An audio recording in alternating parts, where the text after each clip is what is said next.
네, 이번 종목은 한국 맥널티입니다. 이 종목 아시는 분 별로 없으실 것 같아요. 뭐 상장한 지 그렇게 오래되지는 않았습니다. 커피 관련된 기업이에요. 생두, 원두, 가공 제품 이런 쪽을 이제 제조하고 유통하는 기업입니다. 원두 커피, 인스턴트 커피를 중심으로 티백, 그리고 핸드드립 이런 제품 포트폴리오를 확대 중에 있고요. 국내에서 유일하게 대형 원두 로스팅 설비하고 급속 냉동 초미색 그라인딩 기술. 아이고 어렵네요. 그리고 티백이랑 핸드드립 커피 등 이쪽의 생산 라인을 유일하게 보유하고 있는 기업입니다. 이런 것들을. 그리고 또 제약 사업을 좀 진행을 하고 있어요. 제네릭 사업을. 계량 신약을 지금 연구 개발 중에 있는데 정확하게 이거 스케줄이 지금 어떻게 나와 있지 않아가지고 이건 좀 언급하기 좀 어렵습니다. 일단 커피 쪽만 보겠습니다. 이쪽이 주력이기 때문에. 애터미를 혹시 아시나요, 여러분들?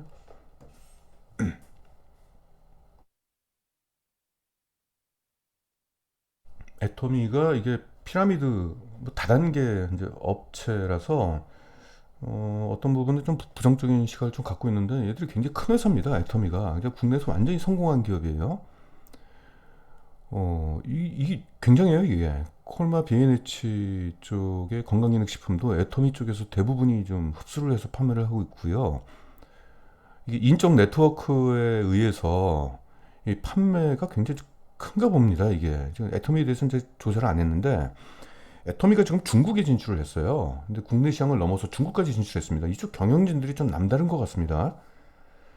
그래서 지금 애터미를 통해서 한국 맨널티의 실적 성장이 지금 거의 확실시되는 상황입니다.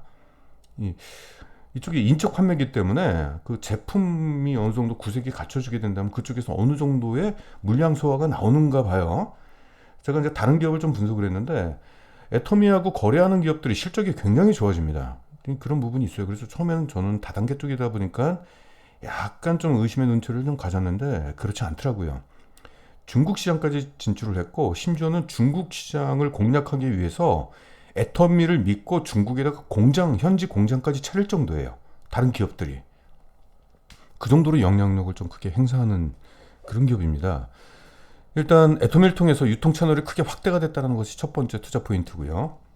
그리고 홈쇼핑 판매가 시작이 됐습니다. 애터미 매출 비중이 2019년도 기준으로 37%나 돼요. 이게 만만치 않은 거잖아요, 이게. 이게 무시할 수가 없습니다, 지금. 그래서 이런 것들이 올해에도 계속적으로 이제 가속화되기 때문에 올해 실적 성장도 낙관적으로 봐도 된다. 이런 쪽의 분위기예요. 연간 실적을 좀 보도록 하겠습니다. 2019년도 애터미 진출하면서 애터미 때문에 매출이 이렇게 증가를 했잖아요. 자, 그 다음에 올해 1분기에 들어서는 지난해 수익성보다는 올해 수익성이 조금 1분기 때 좀 증가하는 모습이 좀 보이고 있습니다. 분기 실적을 보게 된다면은 2018년도는 좀 들쑥날쑥했네요. 이때 있고 지난해도 네, 뭐 특별히 계절적으로 보면은 이게 좀 우상향하는 것으로 좀 보이긴 해요. 유통 채널을 다각화하면서 아무래도 이 기업들은 이제 소비재이기 때문에 유통 채널을 다각화하면은 그만큼 매출이 올라갈 수밖에 없는 거죠. 근데 아무튼 이런 흐름을 좀 긍정적인 흐름을 좀 보이고 있습니다. 실적을 좀 집계해서 보면은 화면을 키우겠습니다. 매출액이 지난해 1분기 대비 13%가 증가를 했고요. 영업이익은 10% 증가에 좀 그쳤네요. 아쉽게. 매출 원가는 좀 감소를 했는데 판관비 뭔가 여기서 수수료가 증가했던 것 같아요. 애터미를 통해서 그런 것인지 방송 네 아까 위에서 보시면은 어, 홈쇼핑 판매 여기 이제 시작이 됐다라고 그랬잖아요. 홈쇼핑이 그냥 인터넷에서 그냥 판매하는 것보다는 그래도 이쪽에서 수수료를 많이 띄워주게 되잖아요. 그래서 이제 과거부터 그랬습니다. 홈쇼핑에 진출을 처음으로 한 기업들이 갑자기 영업이익률이 좀 낮아져요. 그러니까 매출액은 크게 증가하고 전체적인 이익은 증가하는데 그 수익성 있죠. 영업이익률 요게 살짝 낮아집니다. 아무래도 수수료를 좀 많이 띄워주니까 그래서 이제 판관 비율이 10%가 증가한 것이 아마 그런 것으로 일단 좀 추적이 되고 있습니다. 부분별 매출을 좀 보겠습니다. 아무래도 커피 쪽이죠. 커피가 전체 매출의 81%를 차지하고 있고 제약도 19%를 차지하고 있는데 제약 쪽은 매출액이 좀 역성장을 했네요. 일단 커피 쪽만 놓고 좀 봐야 될 것 같습니다. 일단 커피 쪽은 제품과 상품이 있고 전반적으로 한 21%의 성장이 있었습니다. 이 제품 매출 비중이 가장 높죠. 애들이 직접 만드는 거기 때문에 이게 이제 10%가 증가했는데 아무래도 제품 쪽에서는 마진율이 높을 수밖에 없겠죠. 그리고 외부에서 들여다가 이제 상품을 유통을 하는데 요 매출 성장은 오히려 이쪽에서 많이 났네요.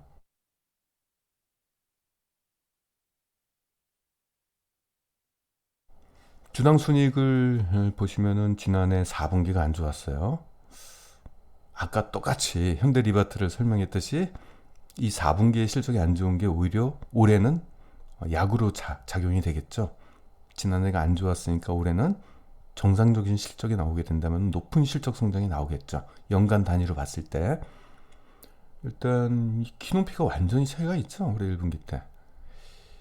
애터미하고 그 케이블 TV 방송 이쪽에 홈쇼핑 방송에 출연한 것이 전반적인 실적 성장을 좀 이렇게 불러일으킨 걸로 좀 보이고 있습니다. 한번 효과를 봤기 때문에 이 경영자 쪽에서는 어떠한 유통 채널에 딱 제품을 노출시켰을 때 숫자가 제대로 나오느냐 딱 봤는데 여기저기 해봤는데 홈쇼핑 쪽이다. 그러면 이미 결론이 난 거죠. 그쪽에서 이제 계속 진행할 수밖에 없겠죠. 그렇게 된다면은 오히려 지금 만약 홈쇼핑의 채널에 예를 든다면 뭐 한두 군데 나갔다. 그래서 높은 실적 성장을 이뤘다. 그러면 경영진 입장에서는 어떤 판단을 하겠습니까? 홈쇼핑 채널을 확대하자. 이게 되겠죠. 또 하나. 처음에 홈쇼핑 채널에 진출했는데 처음에는 레퍼런스가 없기 때문에 홈쇼핑에 있는 MD들도 이 기업들의 제품을 이제 소싱을 하는 거거든요. 왜냐하면 홈쇼핑은 정해진 시간이잖아요. 인터넷처럼 무한대로 막 노출시킬 수 있는 곳이 아닙니다. 딱 채널 그 방송 안에서 24시간 안에 그 제품을 이제 홍보를 시켜야 되는 그 시간적 제약이 있어요. 그러니까 아무런 제품을 소싱하지를 않아요. 그 유명한 제품 위주로, 검증된 제품 위주로 소싱을 하겠죠. 근데 처음에 홈쇼핑에 진출하는 기업은 메이저 홈쇼핑에 들어가기가 좀 쉽지는 않아요. 처음엔 좀 인지도가 낮은, 시청률이 낮은 쪽에 홈쇼핑에 진출을 해요. 그러다 거기서 의미 있는 숫자가 딱 나온 겁니다. 매출액이. 그럼 어떻게 돼요? 그것을 기반으로 해서 조금 더 높은, 시청률 높은 메이저급 홈쇼핑으로 서서히 올라가게 돼요. 그래서 홈쇼핑에서 점진적으로 실적 성장을 이루는 사례를 제가 많이 목격을 했습니다.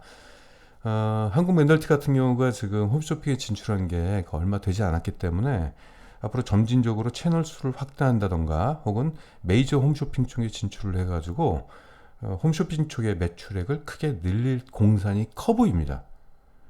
여러분들이 경영진이라면 안 그러겠습니까? 당연히 그럴 수밖에 없는 그거죠.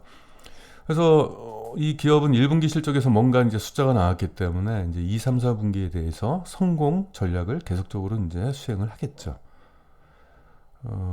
1분기가 전년 대비 거의 486%가 증가를 했네요. 이 숫자가 이렇게 나왔는데 안 하겠습니까? 그게. 자, 그래서 연간으로 보게 된다면은 한 이 정도의 굉장히 높은 주당 순이익 성장이 예상이 됩니다. 지금 시점에서 굉장히 높죠. 뭐 지금 뭐 2015년도에 최고 실적을 기록한 것보다도 더 높습니다.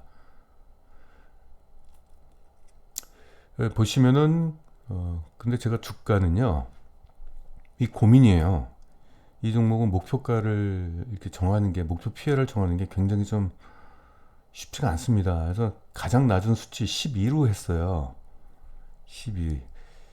보통 우리나라 평균 PR이 한 10일 정도 된다라고 가정한다면 조금 더 준 거거든요. 그래서 이것은 마음 같아서는 목표 PR 한 20을 주고 싶은데 20을 주면 어떻게 되냐면은 너무 편차가 심하죠.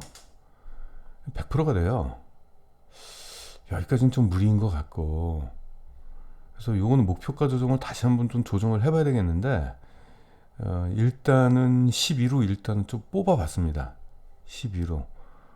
요즘 음식료 기업들도 뭐 CJ제일제당도 과거에 비해서 PR이 그렇게 높지는 않고 뭐 다른 기업들도 뭐 비슷합니다. 한 15에서 왔다 갔다 하는 수준인데 아직까지 한국 맨널티는 그 메이저급의 음식료 기업이 아니기 때문에 그쪽의 PR을 그대로 좀 가져올 수는 없는 것 같고 일단 12로 가정한 뒤에 분기 실적을 서서히 보면서 분위기를 보면서 타진해 가야 될 것 같아요. 이거는 과거에 이 정상적인 PR이 제대로 나타난 적이 없었기 때문에 과거 사례를 가지고 목표가를 좀 정하기는 좀 어렵고요.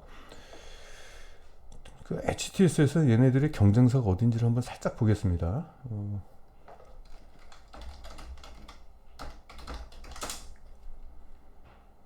경쟁사를 어디로 지정했냐면은 코스맥스 MBT. 좀 마땅치 않은 기업을 좀 경쟁사로 좀 지정을 했네요.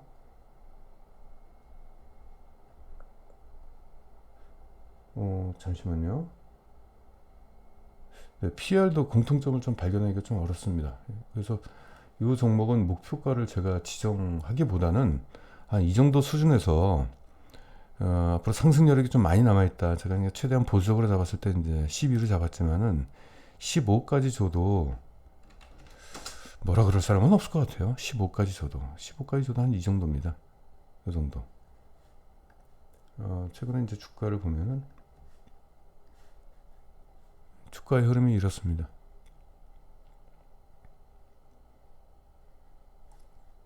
주차 들어보겠습니다. 그동안 뭐 상장 이후부터 계속 좀 흘러내렸어요. 원래는 시장에서 굉장히 좀 이 기업에 대해서 기대가 좀 컸습니다. 이제 국내 이제 커피 관련된 1위 기업이라서 또 신규 사업도 진행한다라고 하고, 그리고 또 이때는 또 커피 붐이 엄청나게 좀 불어가지고 시장에서 기대를 좀 많이 했었는데, 아무튼 뭐 이런 그 흐름세가 좀 이어졌고, 과거에 저 PR을 좀 높게 받았던 건 사실이에요. 그래서 지금 주가가 이 정도 위치에 있는데, 그래서 이 정도 위치. 근데 실적은 사상 최대 실적이고요. 일단 요 기업은 제가 목표가를 한 15, 12, 그래서 한 30% 정도 수준으로 이제 상승 여력이 있다라고 일단 그렇게만 일단 코멘트를 좀 붙이겠습니다. 여기에 너무 제 개인적인 의견이 많이 들어가는 것도 옳지 않은 것 같아서 대충 이렇게 유야무야 이렇게 좀 대충 이렇게 구렁이 담 넘어가듯이 넘어가는 게 지금 상책인 것 같습니다. 제가 너무 단호하게 이건 이렇습니다 얘기하는 것도 좋지는 않은 것 같고, 향후 이제 2분기 실적이 좀 더해지거나 3분기 실적이 더해지고 주가 흐름을 보면서 그때 좀 간을 보면서 대응하는 게 좀 맞지 않을까 좀 싶네요. 일단은 네, 지금 사상 최대 실적이 좀 나타날 것으로 전망이 되면서 좀 올해 한번 기대해 볼 필요는 좀 있을 것 같습니다. 네. 자, 재무안정성을 일단 보시면은 네, 순차익금 비율은 3.6%에 불과하기 때문에 뭐 걱정하실 필요 없고, 부채 비율도 80% 미만이고 유동 비율은 뭐 120%가 넘죠. 100%가 일단 넘으니까 재무안정성은 이 정도면 굉장히 양호한 거죠. 네. 일단 네, 한국 맨널티였습니다.